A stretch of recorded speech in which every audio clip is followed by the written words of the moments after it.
Thing. All right, so on the screen is just kind of the agenda that I thought we would have, and we're going to kind of roll with it because there's not really enough people to be in breakout sessions. But what I thought we would discuss first, and just kind of a round robin, you don't have to raise your hand, it's not formal at all, but is the delineation of individual student roles. So I know AOTA has a very handy, if you haven't already seen it, you would want to look at it, a SOTA handbook that's sort of like a template. Very, very handy. When I first took on the role of SOTA advisor at the program where I work, and this program, by the way, has been around for like at least 30 years.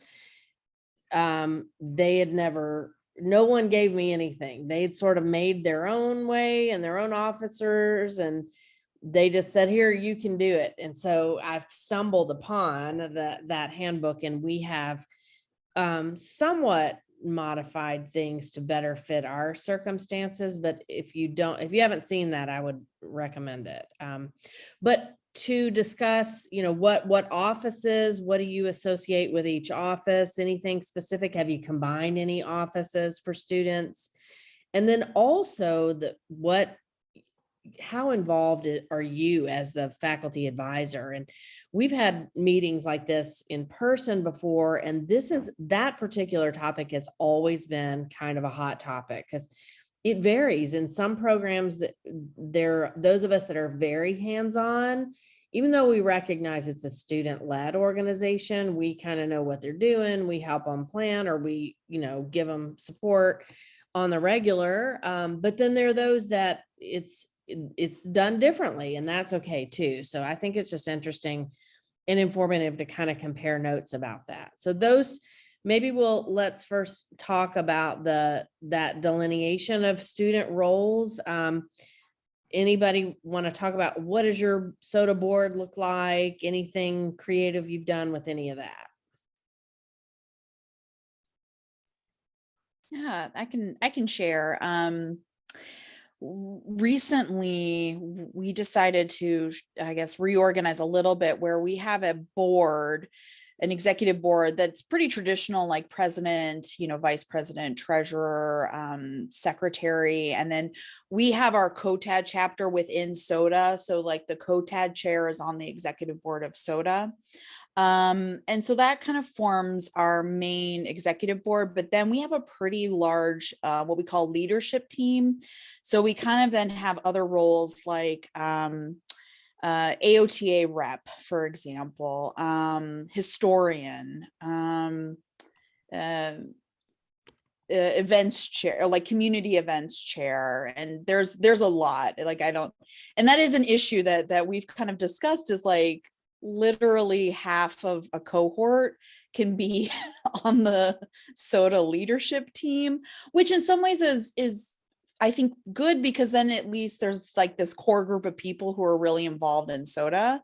And then everyone else is, can be involved, in events and that sort of stuff. So, but it used to be like the executive board was like 20 positions. And so we did end up making that kind of small executive board so that they could have a little bit more, be a little bit easier to get some of that kind of work done. And then they could bring it back to the leadership team. And so each executive board person has several people on the leadership team kind of as their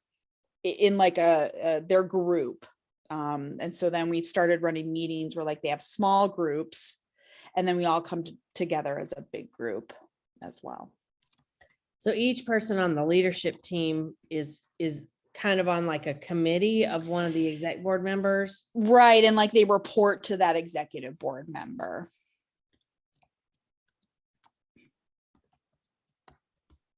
How many people are in your cohort? We have cohorts of 40. Okay.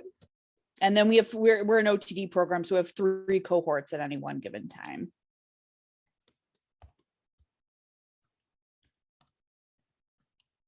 Well, my program where I work is just like that in format. We have 40 in a cohort, and 2.5 cohorts at once. So depending on which term it is.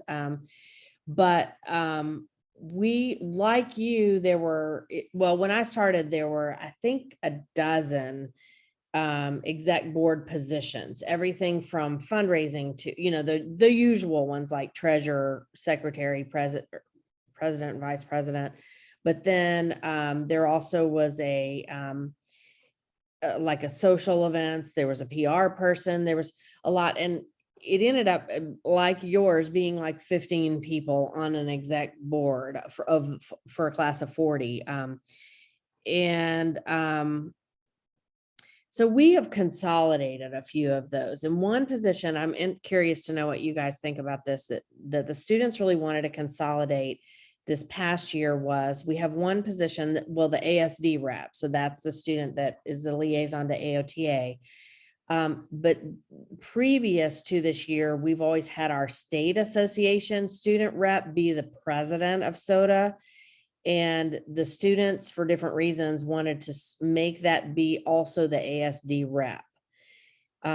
What they figured out on the backside of that is that's a little bit unfair in a way, because that person actually gets to go to both conferences and it's on the SOTA tab. So I don't know. I don't think they're going to want to keep that once they've really kind of figured that out. It's like one person gets like $2,000 worth, the rest of them's money. What are others of y'all doing?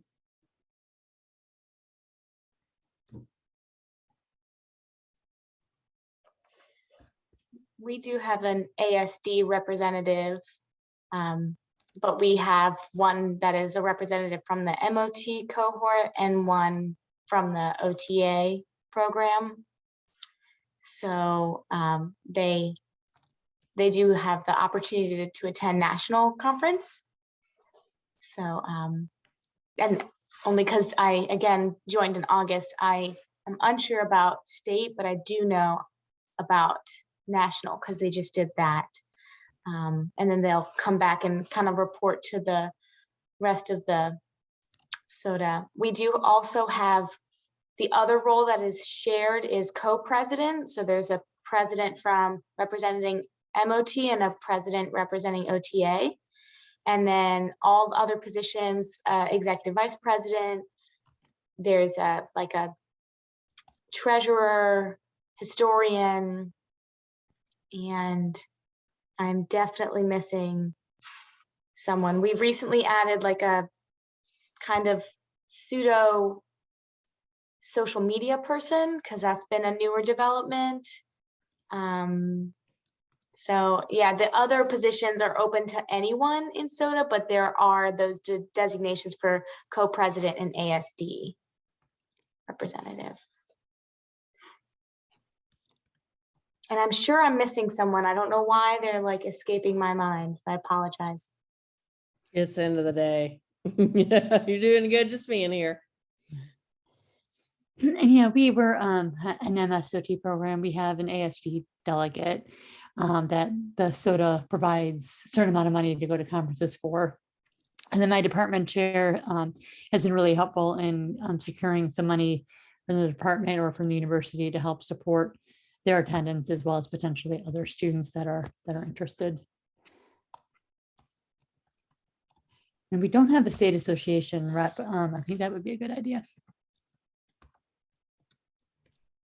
So we only have 25 students at a time, which changes, I think, 2 years ago or 2 cohorts ago.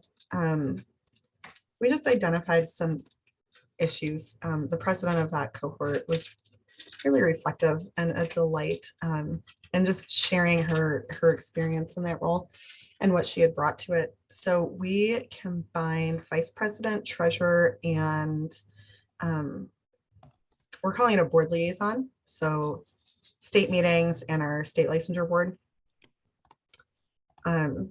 We kind of decreased the fundraising focus and moved more towards community service. So now we have 2 community service co-chairs and then a social media person as well. So it's 5 for that exec board with the expectation that everyone is a member. That's another thing we will talk about is, does your program mandate it? What are the dues? You know, that sort of thing. Anybody else want to say anything about how your different positions work? I'm pretty new to being our advisor. I'm a co-advisor just in November. I was nominated, I guess you could say. And right, voluntold. But so we have 3 different programs in our school, of which there's 3 different cohorts, so 9 cohorts. But they each have their own SOTA. And I think what happens though, that I've seen and I've heard, is that they're not communicating super well. So that's been an issue. Speaking to the ASD rep versus we also have a rep to the state OT board. So sometimes it's the ASD person, sometimes it's not. So we've been really consistent on that, but the rest of the position sounds very similar to what everyone has described, but tons of fundraising. From a faculty perspective, I'm grateful my roommate also went to Bernal, because each one of those 3 programs, they're all fundraising all the time. So she gets, 5 to 9 t-shirts a year. So lots of fundraising. Yes, yes. And then Anybody else? I was Yeah, gonna say, we have the only thing that we have that wasn't mentioned, we don't have a state representative, but we do have a professional development representative that might need to be combined as a state representative, because I mean, obviously go to state, educate us, right? So we do have a professional development chair. This is the ending of our first SOTA year, because we're 3 semesters, so technically it's only 2.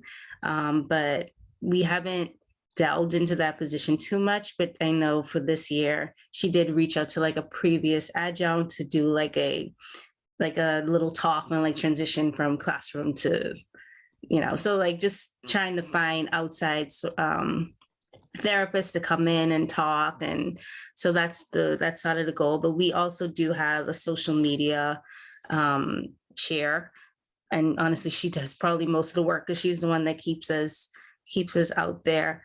But we have a fundraising focus somewhat, but we also are fortunate that we get $250 a semester from the school, so that helps out quite a bit. So yeah.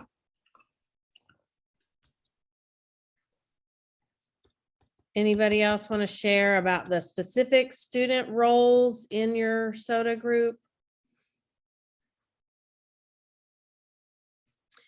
Okay, so let's segue into the faculty advisor role. Again, whenever a group, we've had SOTA advisor groups for about 5 years, usually twice a year, usually in person, although we may go to virtual for all the time, because it does allow people who can't travel to conferences or whatever to come. So that's nice, but it's always a hot topic. How involved are you? I guess we could even say, like, on a scale of 1 to 10, 10 being, you are very all up in there, and 1 being you don't really go to the meetings. You're just there if they need to ask you stuff. Anybody want to jump in? Mine changed significantly between the 2 cohorts that I've had. Interesting. Yeah, and I I would say, don't- oh, go ahead. Yeah, no, I'm curious what everybody else does. Yeah, I think for me, it's dependent on the group of officers. Some seem to take more initiative and just go out there and do their thing. And they really just run things by me to make sure they're okay. Other times I have to kind of hold their hands and walk them through it. And sometimes, like my school just hosted our state spring conference this Saturday. So we needed a lot of student volunteers and all that. I had to be very involved, holding their hands, following up with them with something that big. But for the most part, I'm kind of just there to answer questions, meet with them once or twice a year, just to say, hey, this is what you need to be doing. And they come up with their own ideas.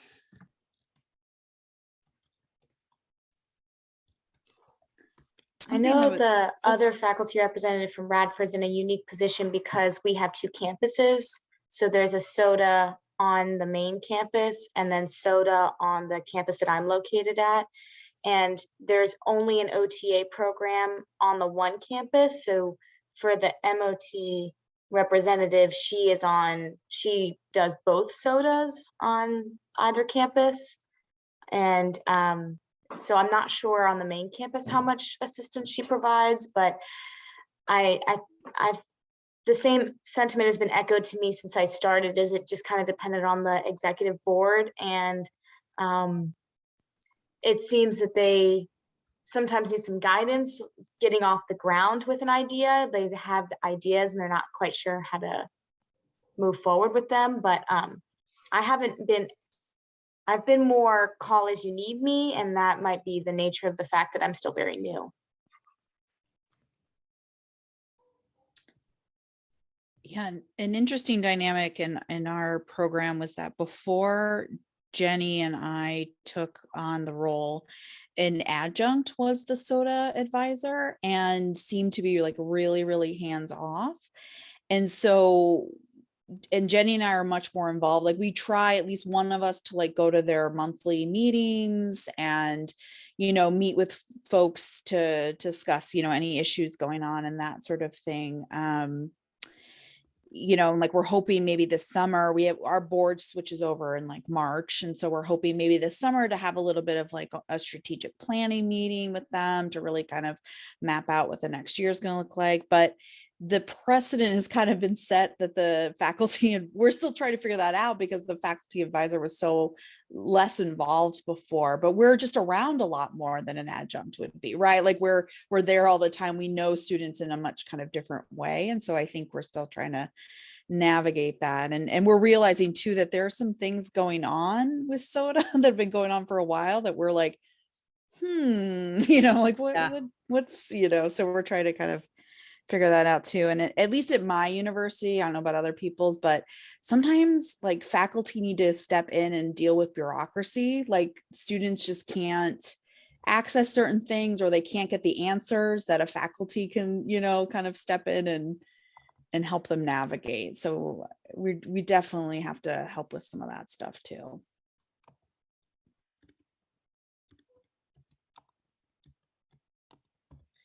I've had largely that same experience that when I first started in the role of SOTA advisor 9 years ago, it had been a very loose faculty involvement. I don't even know if the faculty knew when they were meeting or anything. And I maybe like a couple of you guys that are newer to this role, I didn't feel comfortable just being like, good luck, and it was for my learning too. And also I love seeing the students in those roles. It really speaks to their professional development. And sometimes there'll be a student who's never run for office of anything before, but they want them, they push themselves to do it, or they get talked into doing it.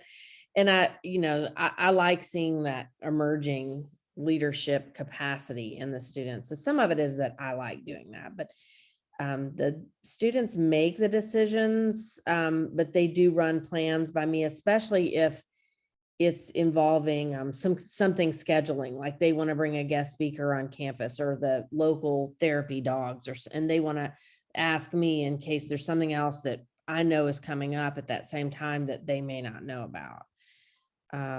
I help them establish a budget and identify their goals when they first come together as a board. And then they kind of work on that unless there are conflicts or, other things like you guys are talking about. Anybody else want to add how is your faculty advisory role going in SOTA?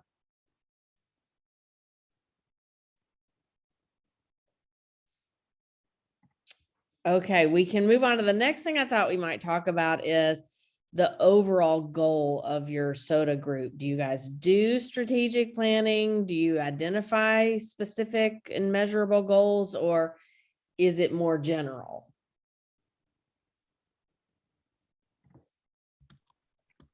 Hi, I'm from Orlando, and we have, at least when I took over, this has been about 7 years. We just do like several things each time. We are in trimesters, so we have like a service opportunity that we try to do, a fundraising opportunity, social, and I'm sure there's something else there, and I can't remember. I think at least those 3, and we try to, do that every trimester that they are together. So that's about as goal oriented as we are, I think. As we are for the moment. Yeah, I think that was it. My group does kind of similar stuff, that similar categories. They also do professional development, and actually service is kind of under that too. So I think they're unofficially another purpose, or my goal for them is leadership development and professionalism. But they would say service, social, fundraising, and maybe along with service, some advocacy stuff, but then also professional development.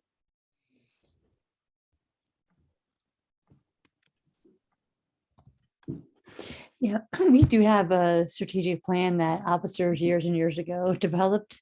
And I kind of, the last few years, I might have been on something like this or somewhere where, it was suggested, the officers each year should kind of update it, and make it their own. So I've been trying to do that. And some officers have been more willing to do that. Others have just wanted to kind of just stay with the status quo, but.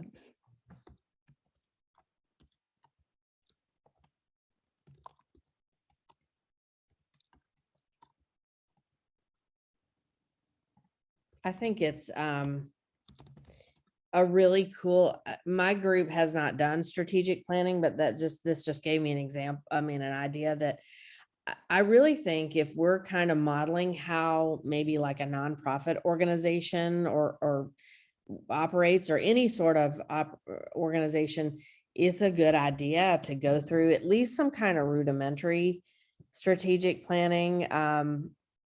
We're doing a lot of that stuff now in COTAD, and there's a lot of people that have never done anything like that. So this would kind of position students who have been in a SOTA group that has done that, just, kind of thinking out a year, 5, 8, 10 years from now, what do you want this group to look like? What's your overall purpose? How can we measure that? That sort of thing. I think that's really good practice that would relate to professionalism. Okay, what about dues and membership? Do you mandate membership of all students, or is it voluntary, and are there any dues, and if so, how much? Right now we have mandatory, and it's like $10 a trimester. So I guess, $30 a year total, and then they have another year, but. It's also mandatory for our students. They pay it along with their new student orientation kind of dues, $30 total. It used to be $30 once a year, but with that strategic plan, they put together a proposal, and now it's $30 total for the program. So my school is mandatory, but the university does not want them to pay dues. So when they organized it, I think they had something similar. It was $10 per trimester. We're not really trimester, but 3 times. But yeah, so it would have been $30 as well. But they're like, no, we give you $250 every semester. Everybody's just going to be a part of SOTA. But we can do fundraising. But I guess they don't want to, exclude anybody who can't meet that. So yeah. For my school, membership is mandatory. It used to be a $25 per term, and our program is 5 terms. And but for 1.5 of them, they're on level 2 field work. So but what I figured out is that there sometimes students were joining it first because that's when they joined like the state association and AOTA and all that stuff kind of as they're onboarding. But then they would forget or need to be prompted a million times, or some of them said they couldn't afford it. And so then we're in a whole mess. So what we ended up doing is we charge $50 as a one-time fee. One and done, and then you're forever a member if you want, as long as you're a student. Yeah, we don't charge any membership fees at all, but we do consider everybody is a member of SOTA, just kind of automatically. So yeah, I think we're really lucky. We get funding from both our department for SOTA as well as, so I guess I should say the students are probably paying for it somewhere, but it's not yeah. like a separate dues thing, right? And then we also get money from our college for the group as well. So we're lucky in that sense.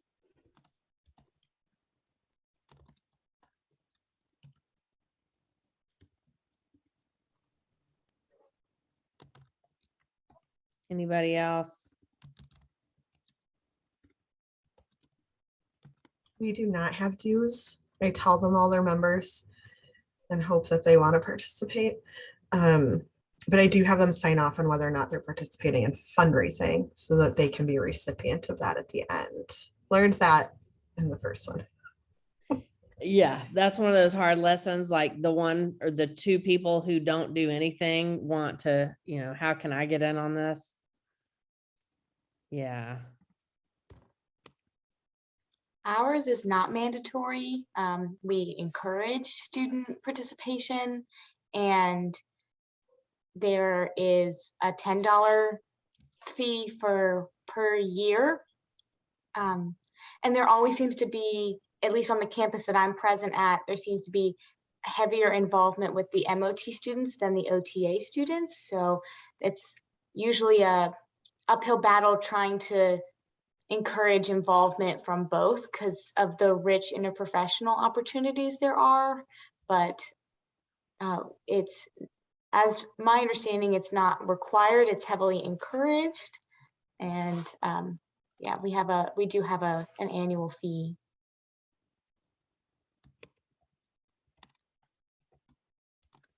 I think in theory, it's mandatory for us. However, I have no idea if that really is the case. I know attendance was not fabulous until we're now allowed this year to eat in the building. And so the SOTA, they provide lunch for whoever comes. And so, and I think also sometimes depending on where lunch is from, we may see more students or less students. So, and I know we have dues. I do not know what those are yet because I just came on in November. So, Well, it'll be interesting when you do see how that compares to what other groups are doing.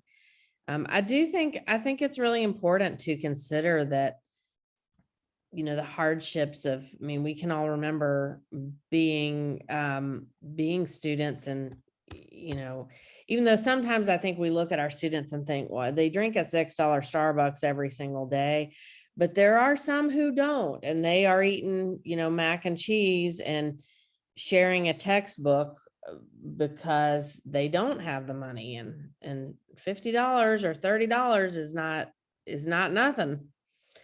So maybe something for those of us that are charging dues to reconsider. Where does the money in your group's budget largely go to for, whether it's for the money is from dues or from membership from dues or from fundraising? What do they spend money on? I can lately, well, not lately, last like 5 years, we've had, when I first came on, students weren't interested, but now they love to attend AOTA conference. And so we can't pay usually anything in full, but if there's a certain students, and sometimes I use point systems in terms of volunteering and who gets, in terms of looking at what kind of money they get. But that's what we try to use our money for, is to help alleviate some of the cost of going to national conference. And it's been pretty successful every year. We at least get a good handful, or before none of them went. So it's been really nice to use the money for that. I'm so impressed by programs who's have a large presence of their students there. Yes. My program does not have that going on, and I would love to change that. Anybody else want to share what's the money in, in the budget or that in the bank account? Where's that going? Ours also supports a little bit of conference attendance, and then according to the strategic plan, they're supposed to give $200 to a community organizations of their choice, and the students get to decide where it goes. I like that idea. I like that that's specifically in your plan. Kind of how the fundraising works, or the budget works in the group where I'm the advisor is the ASD rep, their bill is paid to go to conference. Somebody also gets money to go to the state conference. And so that's a lot cheaper because, it's drivable or it's local. And they also do pay, they can vote to pay for a graduation party for themselves. So that's like the social component. And then they will get small gift cards. Usually it's like a $10 Starbucks gift card. If they have a guest speaker, that's like an OT practitioner or somebody, come in, and they occasionally will vote for like a memorial gift for something. We actually had a student. We had a student who was supposed to start in our program in January, and she passed away in a house fire like 3 weeks before. And so they fundraised for her family, and we're happy to do that. And they all have little pins on their lanyards they wear in her memory, and they use the money for that. So that's mostly what it's for. So ours actually, their goal is for boards. So it gets evenly distributed. And when ours are going out to level 2, some of them have to buy scrubs and some need new fingerprints and background checks. And we do run into it that they don't have that $40. Like that's, so if they've participated, this gets distributed right before they're leaving for level 2s. So really it's up to them. But the intent is to offset boards. So the cost of the NBCOT exam, that some of the money from SOTA goes towards that if they fundraise. Is that right, Abby? Yeah, it goes to the individuals that participated, and they would use it for that in theory. Or, maybe it is their Starbucks on their way to field work. I don't know, but that's the plan.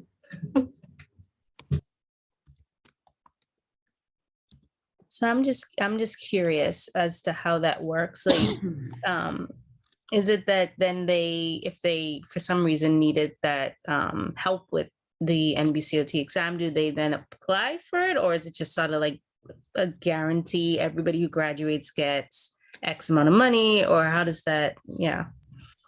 Everyone who signs off that they're participating in fundraising, the total dollar amount that their cohort raises gets split between them. Okay. Okay.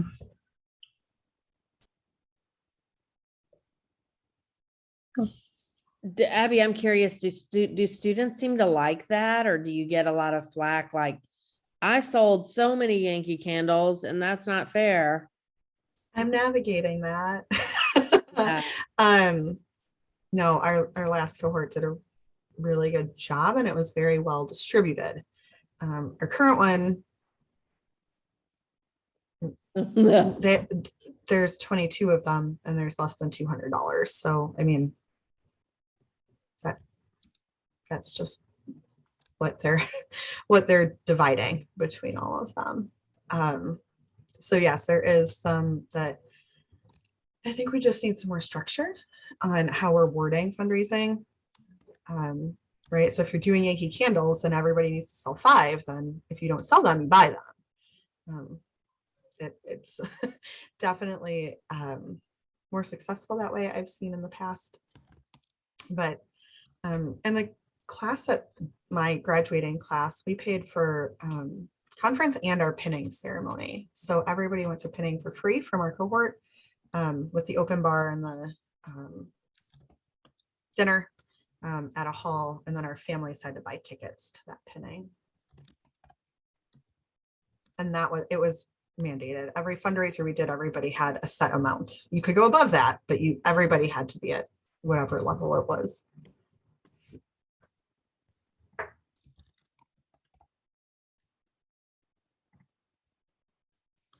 Anything else? I've just started writing kind of how the money's spent, and then I'll make a separate box for fundraising ideas, because I think that's 2 separate topics, really. Ours is to send the ASD rep to conference, and then the lunches, we pay for the lunches when they have their meetings. I guess what I have, because some of y'all have talked and said that you track the fundraise, like, I don't know how they just sell t-shirts or jackets and we put it on social media, but I don't know, how do you track that? Do you know what I mean? With the ones we've done, each student has like their own link to it. So with Little Caesars, like everybody participating gets their own link, and it goes to their group, but it's under their name. So when I share it, it just goes to their general fund, I guess, but group number or whatever it is. Yeah, and I think, and what I was trying to say is like they have like participation points. And so depending on how many events they helped with, and they're the ones that formulate this, or how many, volunteer things they did. Anyway, those participation points then it's a little bit, heady to try to deal with. But anyway, the more points you have, the more the more money you would get, like say for conference. And so it had to be figured out that way for fairness as much as, it could be. Is that really hard? Is it hard to track that? Well, I don't track it, so they do. So yeah, you don't want people to say, oh, I was there, you didn't see me or something, or Yeah. I did do that. It seemed pretty equitable, and the more you put into it, the more you should get out of it. But yeah, I mean, for 1 or 2 cohorts, it worked really well. And then it kind of, drifted off. So we may return to it. So it just depends on the cohort if they want to do it that way.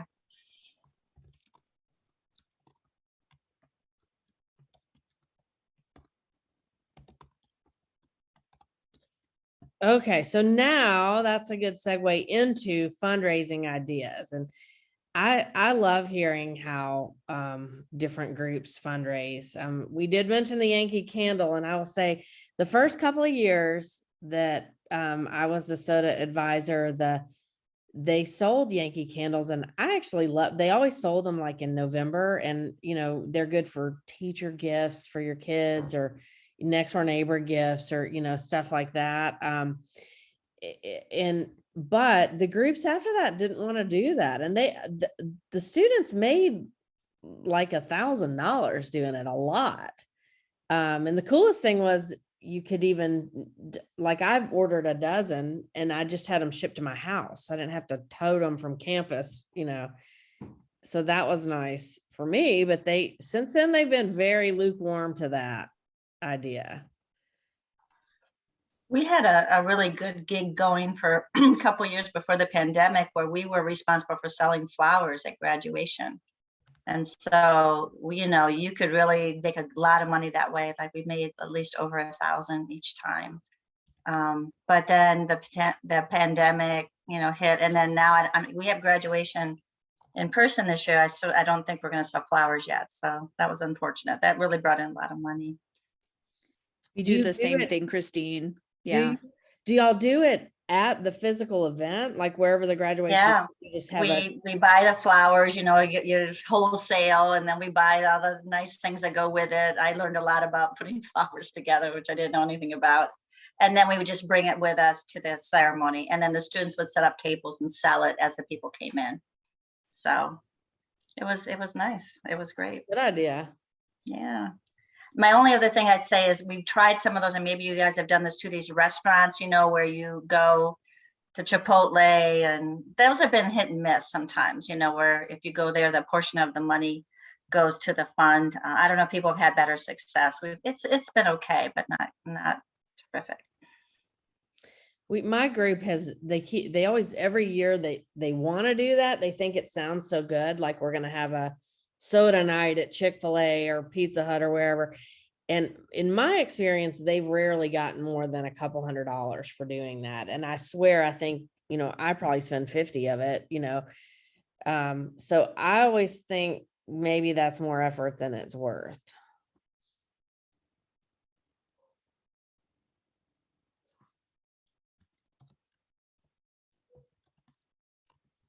We do the usual like t-shirts and clipboards. I think they sold. They also sometimes do a pie the professor thing, so that raises money sometimes. So those are, and occasionally, I don't know if it was the SOTA group or COTAD, but somebody sold Krispy Kreme certificates recently. Okay, so we did that, a field work. I don't remember who was Sarah Marie. We wound up buying them to take to our fieldwork sites Mm-hmm. because then you're not dropping off real food, right? That they may or may not already have. Give them the certificate. Mhm. May I ask people's opinions on something? Yeah, absolutely. Has anybody used Redbubble? Heard of it? My students have, and I Yeah. think we've used some stuff like that in COTAD to do some merch. And I mean, it's not super hard to get it set up, but they do keep a lot of the money. Uh-huh. The company does. And I learned about, I think, probably from another SOTA group, or maybe from, actually, no, I know what it was. On the state board, we had the student reps for the state board from other schools had used it and mentioned it. And so we've used it. What's nice is you don't have to worry about the shipping, transporting. People can kind of choose what they want. And I've ordered a few things, and I'm just sometimes concerned about the quality. It's not always the best quality I found. And I don't know if that was just me being picky or. Yeah, it's definitely something to consider. And, you know, if they're getting it from somewhere else, especially like some company we haven't heard of, I always try to see it, to tell them, see if you can get like a prototype, like like a tester first. Cause if it's like something you bought in a gumball machine, it's not really worth it. Thank you. Any other ideas for fundraising? We've sold stickers too before. I think they're kind of popular sometimes. So OT stickers. Somebody had a machine that knew how to make them, I guess. So I'll tell you, it's not my soda, but another soda made it, and they're really fun. Just various like ornaments that they've sold at the fall conference, OT ornaments and things like that have seemed to be quite successful. I know I've bought quite a few.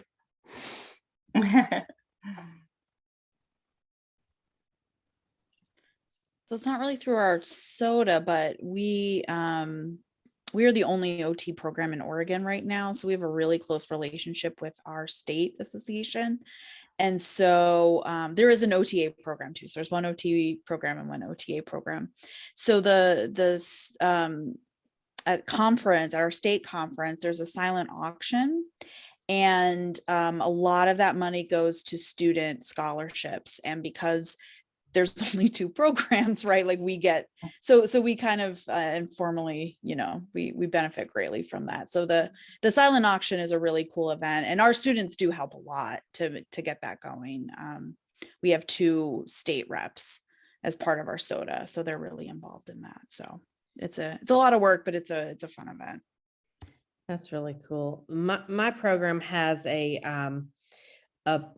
pro bono clinic, OT clinic, and we fund it. It gets a lot of donations, but a lot of the day-to-day funding, like we have an interpreter on retainer, I guess, sort of.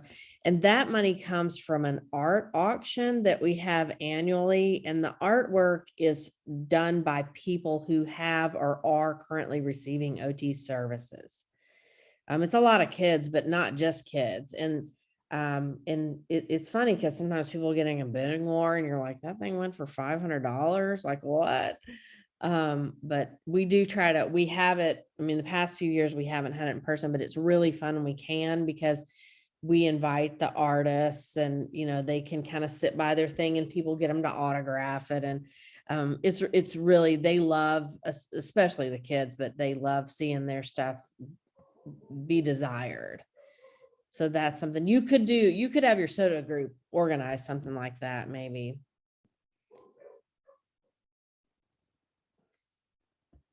Okay, what about advocacy ideas, or any thoughts about like the community service type stuff?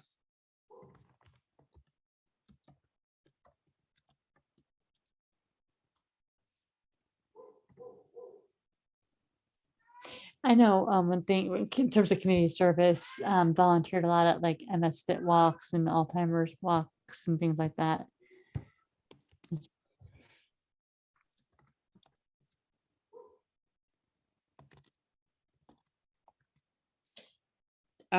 Do y'all's group, does your program require some kind of community service or professional development hours of your students? Yeah. No, some do, some don't. Plus, it's 30 hours total during the Okay. math years in the curriculum. On that with COVID, we've been a little more lenient on that, but Yeah, we do that. Yeah, same with ours. We actually used to require 25 hours a term for 3 terms, but we have really significantly done, and we took it down to 10 hours during COVID, although I think we're going to move it back up because there's so much stuff they can do, even just online. And a lot of it's free too. So it's not just service, like serving food at a food bank. Thanks, Christine. It's also professional development. So if we, like, once a month, we'll have a guest speaker. And a lot of times it's an OT. Sometimes it's a patient who got, a former patient or the parent of one, or a social worker. We've had a pharmacist come in and talk to us about, different medications we might need to know about, that kind of thing. So if they have to go to at least that much, either service or professional development, so they can combine it. Yeah, we have something similar. We have a student professional development plan, and they have to get a certain amount of points before they graduate. But it's a combination of like attendance at conference and fundraising with SOTA and professional, but they can do things like within their community. I am at a Jewish university, so if they do something within their own community, they can add that as well, blood donation, anything like that. So yeah, but they just have a certain amount. I think it's 100 points before graduation. So Who decides the points? Is it the faculty? yeah, well, it's a form. They do have an official form. So every semester they meet at the end of the semester, they meet with their advisor, and they would show their conference certificate, and that would count for, I can't remember now, but yeah. But it's split up such that they really do have to do a little bit of everything to get to that 100 points. Yeah, that's similar to how ours works. We have our students, I really wanted them to have an eye on justice, equity, diversity, and inclusion in what their goals are. So we need to do a strategic plan, but this could be for that too. And so I wanted something in that each person on the board has some kind of consideration or plan of how that type of thing might be incorporated into what they're doing. And so, for example, let's just don't get all white women OTs as our guest speakers, or let's get some people from more emerging practice areas, more diversity in our guest speakers, that sort of thing. And we also, every year a group will put together a presentation and go around, they just take turns going around to different high schools that are in neighborhoods that might not normally hear about OT as a career path. Lots of people in underrepresented groups, and they target those, sometimes even middle schools. And that's been really cool. We had one guy apply a couple years back, and he said that he applied because someone from the program came and talked to him in high school, and he was like, I'm going to that school. So he got his undergrad degree and stuff just with that on his mind. So that it was very full circle. So maybe that makes a difference more than just one case. Anything else? Any other ideas or? I mean, I would love to see that. That would be great. Now that we're allowed back in schools here. That is definitely a deterrent, right? But ours is a little unique because every 8 months we switch. So it's not like everybody gets a November, December chunk of SOTA. But we did do like a clothing drive and a supply drive, packing lunches for our schools here, our K-12s. They put together a super successful blood drive last year, which was awesome. So I'm trying to leave it up to them, like what's driving their heart, right? Lead with your heart and what matters to you all. And also because we are not religious affiliated, making sure we're not doing anything in that direction as well can kind of change your opportunities. But when they're passionate about it, it's really exciting. And we did Miracle League. I don't know if you all have that. It's like buddy baseball. That's what we called it in Illinois. Here it's called Miracle League. It was so much fun. You guys, I don't treat anymore. And oh my gosh, I loved it. I spent 4 hours on a Saturday running around bases, chasing some autistic kids around, and it was great. I loved every second of it.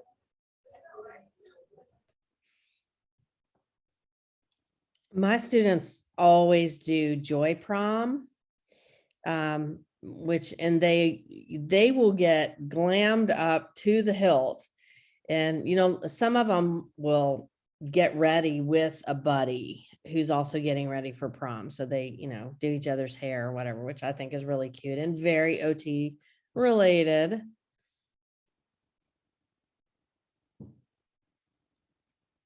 All right. So those were the bullet points and that I had. Is there anything else that is just, burning in your head to either ask about or complain about or share as an idea? Anything else you want to add? I do, if I may just ask a question. I know we have recently, in the last few years, added like I know it's not necessarily a group, but Broti, and then the Helping Hands Club. And I'm kind of finding, and I want to support those. I love both of them. But in some ways it's taking away from people's interest in SOTA. And I'm just wondering if any time and interest, and I was just wondering if anybody else has experienced that, or if you have any suggestions on how to kind of collaborate, among the organizations. Yeah, we have some of that on my campus, and it's because we have that pro bono clinic. So we have and it's student run. So we have a board for that. Then we have SOTA, and then we have PTE. And then we have class officers. And mainly the class officers are in charge of like honor council kind of stuff. And also they plan our pinning sort of ceremony. And they attend the class president attends a faculty meeting once a month. So that's kind of the distinction. But what I'm really trying to do is almost kind of a strategic map or a flow chart, nerd alert, of how those roles overlap. And the main conflict I've seen in that kind of stuff through my program is fundraising. Like sometimes one of them wants to sell the clipboard or like those little kind of laminated things that are like, what's the range of motion of all these, the little flip chart kind of things. And there's been a little territorialism, if that's a word, of that stuff. And I largely try to say, you guys work it out. I mean, I don't think it's really the better learning experience for me to say, nope, that's only for PTE and car wash is only for SOTA. But I think I want them to start by having a budget written out on paper, not just in their head. And then how much money does each organization use or need? And what is it for? If it's for like bowling night, I'm not sure that's as important as, PTE raising funds for AOTF, that sort of thing. Anybody else that conflicts with different roles in different organizations or anything else you've got going on campus? What's been really difficult for me is like tracking the money and how does it come in? How does it go out? How does it get handled? Like Venmo or Cash App, and because they sell stuff all the time. Yeah. And we found out that some of the other organizations, I guess the advisor bought a prepaid cell phone so that they could have Venmo go to that. But then on our platform, they were like, no, we don't want to do that. And so it was, well, then people are gonna have to pay by cash or check, and nobody wants to pay by cash or check. It's honestly that has been the one thing that I've done since like November, is tried to figure out, So where does the money come from? Where does it go? How do we get it there? we had that issue. Our school doesn't support, like they're not a financial support. So we are representing us, but we're not an official club. Like it's a weird. So I actually opened a MoneyLion account. It is an online bank. Goes through my phone, but the statements come here. And the SOTA treasurer and I look at the statements every month. They sign off on it. We have a locked box and a locked file cabinet in the locked PD office with the cash and those ledgers, I guess. But it feels not quite how I would like it to. But the last cohort, a student opened an account, and that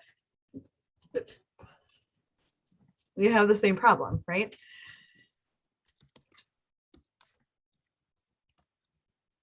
Yeah, we have that same issue. I mean, it's very relevant that it can be there can be thousands of dollars going through there. And, I say to my students, I don't think any of you would ever do anything wrong, especially with this money and stuff, because that would be against the code of ethics, blah, blah, blah.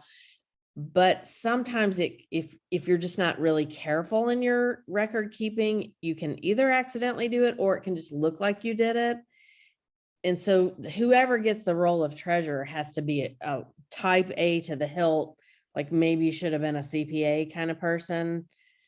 Because that's not a fun job for most OTs or OT students or OTAs. I don't think it would be. I wouldn't want to do it.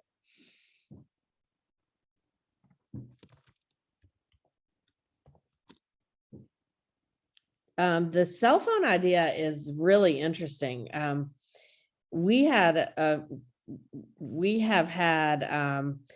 a married couple that was in the same cohort several years back, and one of them had on their phone like their personal Venmo. And then the other one, which was the husband, he was the treasurer. And so he just used the SOTA Venmo on his phone, but usually that's not going to work out. So it can, it can be hard because everybody does want a Cash App or Venmo, or I think PayPal's old school now, but they don't carry cash. So if there's like a snack shop or they're selling these pens for $1 or stickers for $2, that can be hard. Lots of spreadsheet action, I think. And I do think it's good to always have more than one person on the account. Maybe that's kind of common sense, but students may not think about that. If it's not the treasurer and the faculty advisor, it should be the treasurer and the president, or somebody else. At least 2 people. How do the rest of y'all handle that? Do the students handle the money, or does the advisor, or does the school?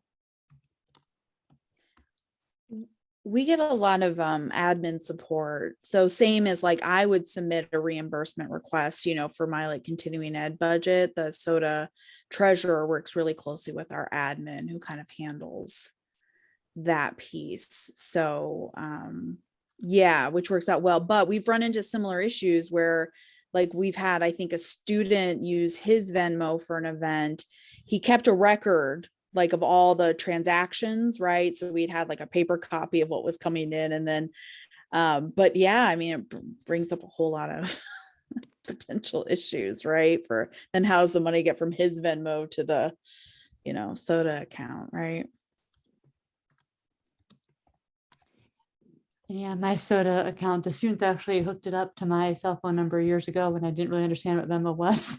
So it is connected to my personal account. But if I'm ever paying myself for something or doing something I think that people might question, that could look suspicious, I always have somebody else there with me. This is what I'm doing. This is why. So if I'm ever questioned, somebody can say, no, this was legit.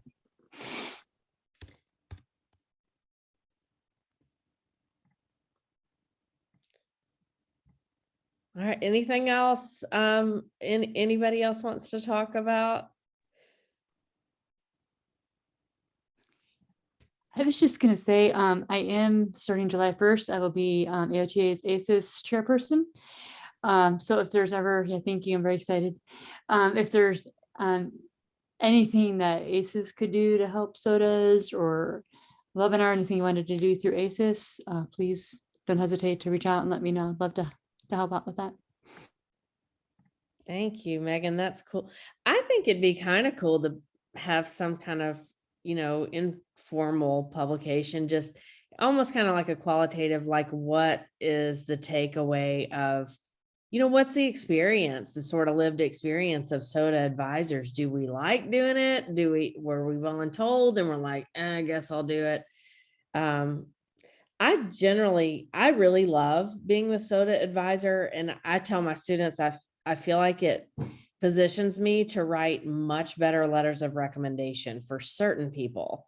Definitely for the people on the board or the people that are real gung-ho with their, fundraising or any advocate, whatever they're doing. I can give a much better description instead of just saying like, yeah, somebody's ethical or somebody's, it seemed like they're fine in communication.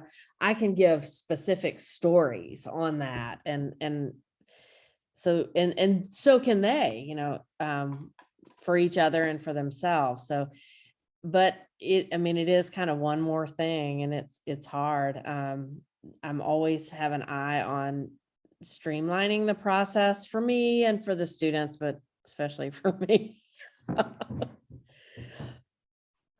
I don't know if it gets easier every year. There's an up and down of it that like we said at the beginning of this call, that it depends on the cohort. There's some cohorts that it just makes me want to cry. They're so exceptional in their leadership and responsibility, and they'll invite guest speakers and they'll always copy me on the emails to them. And I'm just so proud of how they're.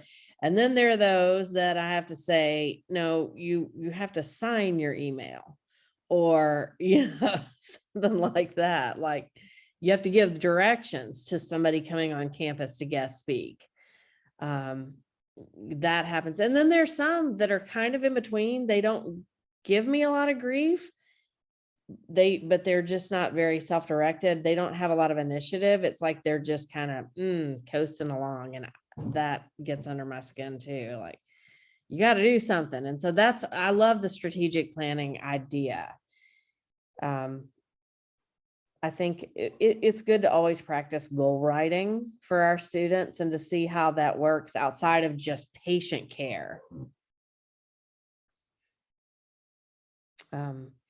All right, well, I have taken notes and I have this recording, so I will post both on if you're on Facebook, there's a SOTA Advisors Facebook page, and if you're not, you probably are a member or you wouldn't have known about this meeting, although I did also post it in OT Educators or anywhere else I could. So maybe, Megan, that's one thing that we could lean on you to do, is to advertise our next little meetup. It's always roughly around Ed Summit and AOTA conference, so that people are saying, please don't do it that same week, because you're really busy when you're at those things. So maybe the week or two after, like we did this time. And the more people we get, I think it's fun to hear how different programs are doing it. And if you can have one takeaway, or just sometimes at least just make yourself feel better that you're not the only one having a hard time with this, or that all I think is helpful. It is to me.